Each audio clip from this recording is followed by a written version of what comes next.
Hello, welcome to How I Do It, a short series of interviews with female founders on how they navigate parenting, childcare and business. Today, I'm talking to Jenny Costa, the founder of the brilliant Rubies in the Rubble. Jenny's been making award-winning condiments with ingredients that would otherwise go to waste for almost 10 years. She's got 2 kids and another one on the way very imminently. Hi, Jenny. Thank you so much for coming today. I'd love to start by asking you, what's the best thing about being a founder? I suppose having started with something I was so passionate about. When I started Rubies in the Rubble, I was researching food waste, and it came from this little acorn of passion, and as every business does. And then started doing something and seeing people getting involved in what you're doing and your passion growing.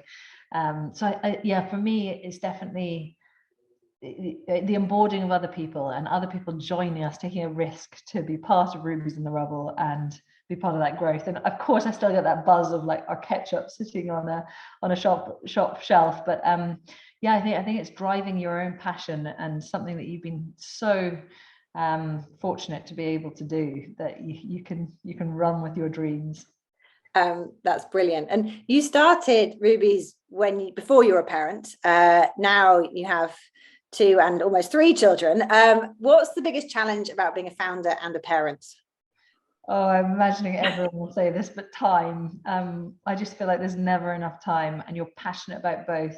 Rubies was my baby when I started, and you put so much love and passion into growing that, and the team want you as well. There's a lot of need from the business of your time, so just having enough time to do both well. And I think the guilt as well of not spending enough time with your children, or are your children with somebody that they love and they're growing with, and that's been my biggest focus as well. It's probably our biggest investment as well, is making sure that while I'm working, I know that my children are in a great place and loving life as well. Do they understand Rubies? Do they see it when you go to shops? Do you point it out to them? Oh yeah, I mean, neither of them can read yet, but they still, every time they see the logo, they know exactly what that logo is.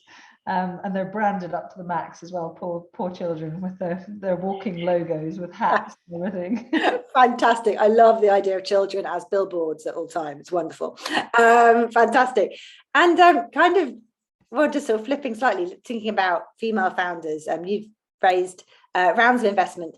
What do you think needs to change to better support female founders? I'm really passionate about role models. I think that to look at the next generation, we need to have people to look up to and just think, I'd love to be that. And whether it's a man or a woman, it's hard.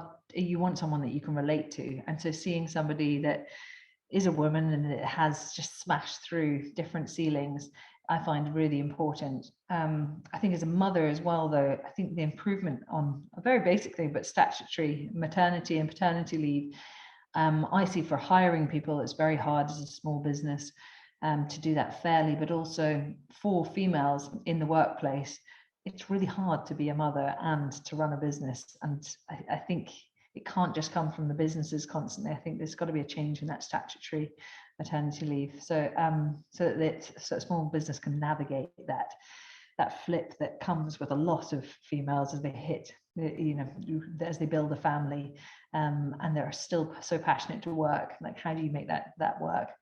I think it's a mixture, more role models, more females shouting and being outrageous about how they do things and how they strike gold and the way that they work as well, because I think females in general are different kind of leaders, but we've got an amazing way of leading, and a team can feel so inspired and so cared for and loved by a female founder as well, but there's still that old-fashioned sort of position of a man ruling most of the businesses.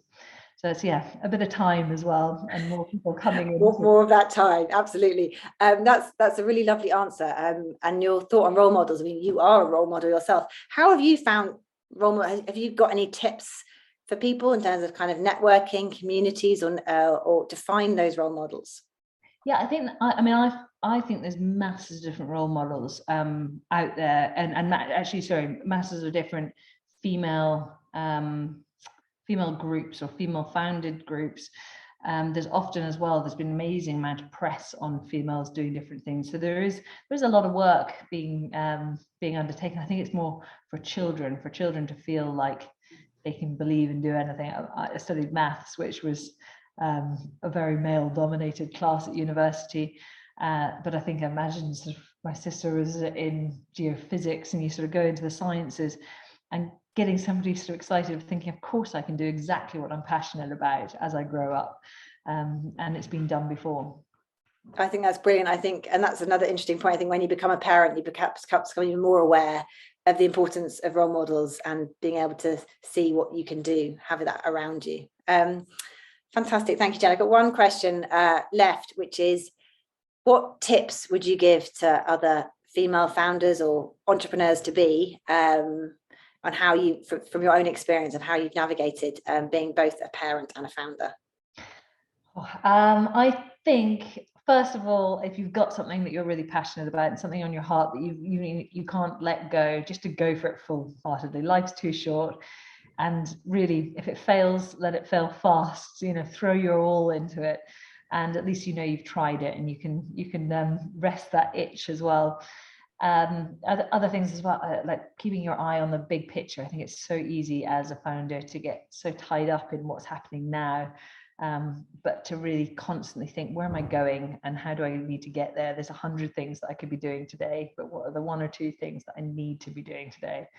And then not beating yourself up too much. I think women are notorious for doing it, but always feeling guilty about one or the other.